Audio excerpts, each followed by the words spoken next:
Well, good morning, you guys. It is Friday, and I thought that before our test, I would go over the answers to the Judaism flipbook and just kind of do a little bit of review before you get started on your test. So, the joke of the day today is, what is a rock group with 4 guys who can't sing or play any instruments? Do you know the name of that rock group? I'll get to that in just a second. Before we get started, you guys may want to watch this individually, as you may want to stop it many times throughout, just to change your answers on your flipbook.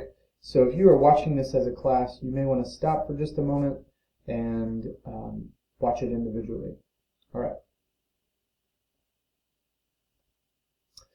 Okay, so in your flipbook, you have, go to the Judaism slide, and the first slide that you have here, I'm going to go ahead and present, and we'll talk through some of these things here.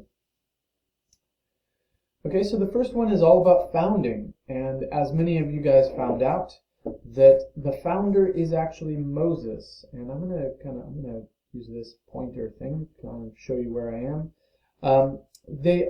In Judaism, they trace their ancestry back to Abraham. However, the foundation of the religion started with Moses, and most people would agree that receiving the 10 Commandments and leading the people out of Egypt is the event that led to the founding of the religion of Judaism.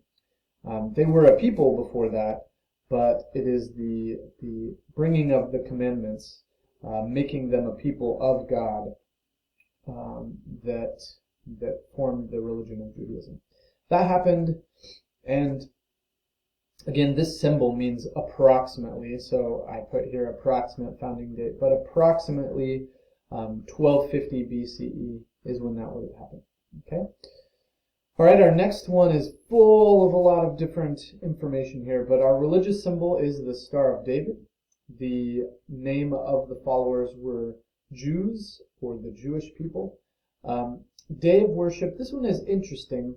A lot of times people will just say Saturday, but it's actually not quite true. They did not have an idea of like midnight like we do. So how they marked their days back in 1250 BCE is actually the sun. And so the day of worship, or the holy day for them, the Sabbath, would have been from the sun setting on Friday to the sun setting the next day on Saturday. So that was the mark of a new day for them. The sunset meant the start of the next day. Okay. Then we have the main holy book is the Torah, and it's actually just the beginning, the 5 books of that give them their law, and that is the main holy books. Okay. The secondary holy books is basically the user's guide for the Torah, how to put the Torah into practice, and that is the Talmud. Okay. There are actually 3 sects. I only had you write down 2, so as long as you have 2, that's fine. But you have Orthodox, Reform, and Conservative. Okay. Then the place of worship, and again, I know that I'm going pretty quickly through these, but you can pause at any moment and update yours, and that is absolutely fine with me. Okay. The place of worship is the synagogue. There's also, they may call it a temple, and that's fine too. Then the title for the worship leader is a rabbi. Okay, and then the holy language is Hebrew. Okay, all of their scriptures are the Torah and the Talmud. Well, actually, the Torah is always in Hebrew. The Talmud can be written in the common language of the people that are reading it. Oh, excuse me. Woo! The Hebrew title for God is Yahweh, but this one was already in there for you. So let's go on to the next one. I have lots of these for you. You had to include 2 of these mini, okay? I will tell you that on the test, I will use the most holy of the days. Well, I should say on the last test, I'll use the Yom Kippur and Rosh Hashanah. Hanukkah is probably the most recognized, just because it is sort of the Jewish version of Christmas. It happens about the same time. It involves presents and parties each of the 8 nights. But it is basically a celebration of when the Jews were able to overcome tyranny in the Middle East. Okay, that's Hanukkah. Passover is a day of remembrance. Basically, it's that remembrance of the starting of their religion. Passover allowed them to leave Egypt and begin their new journey into a new homeland. Rosh Hashanah is the Jewish New Year. Yom Kippur is the Day of Atonement. It's the holiest day for them. And then a bar mitzvah or a bat mitzvah. A bar mitzvah is for boys, and a bat mitzvah is for girls. That is their sort of coming of age ceremony. And then you have the Sabbath or the Shabbat, and that is again the Friday at sunset through Saturday at sunset, and that is their day of rest or their holy day. Okay. All right. So this next one I have on 2 slides, and I put that here because these 5, I put a lot of different examples that you could use for those 5 things. But to answer these 2 questions, we have a couple things. So how did they view God? They believe in monotheism, so they believe in one God, and that God is an all-powerful, omniscient, is a good way to say this, omnipresent, all-knowing, all-powerful God. Okay? How do they view the afterlife? Well, this one is really interesting when you're talking about Judaism. Some in Judaism believe that the afterlife is not something to really be desired. It's this life that we're called to, and there isn't.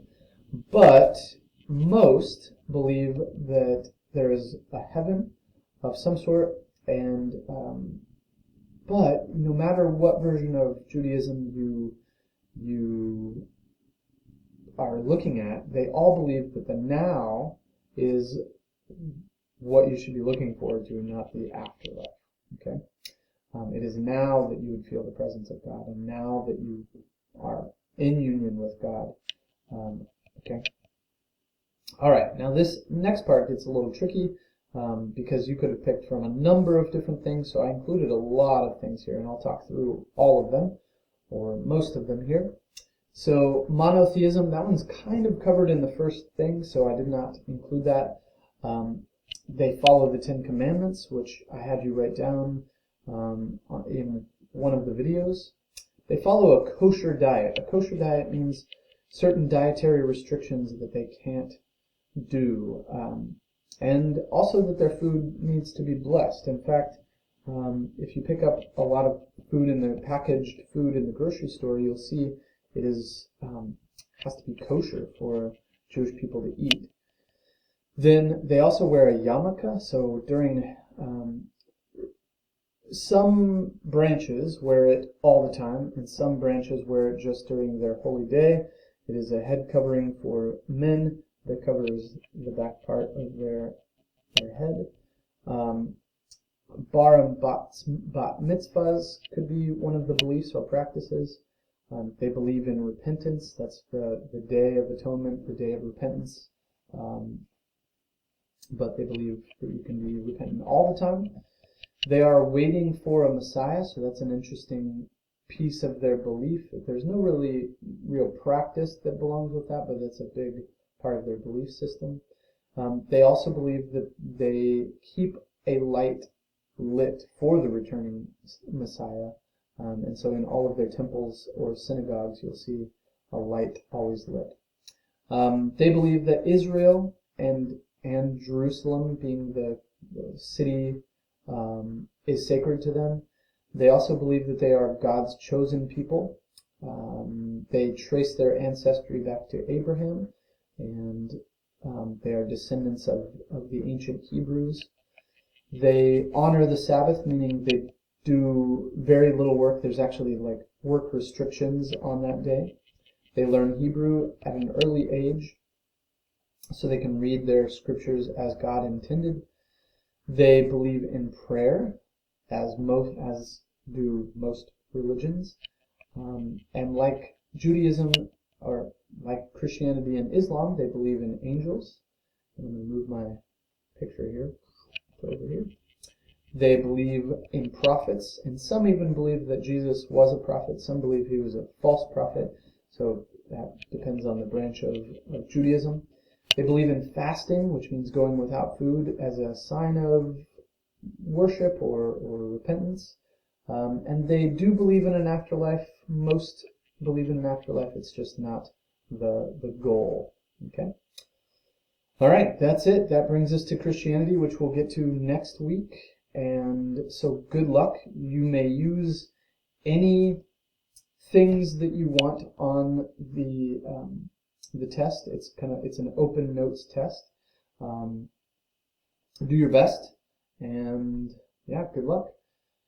Over the weekend, I'll review your answers on the test, and hopefully next week I'll put those grades for the test into PowerSchool. Oh, the joke. Hey, the rock group.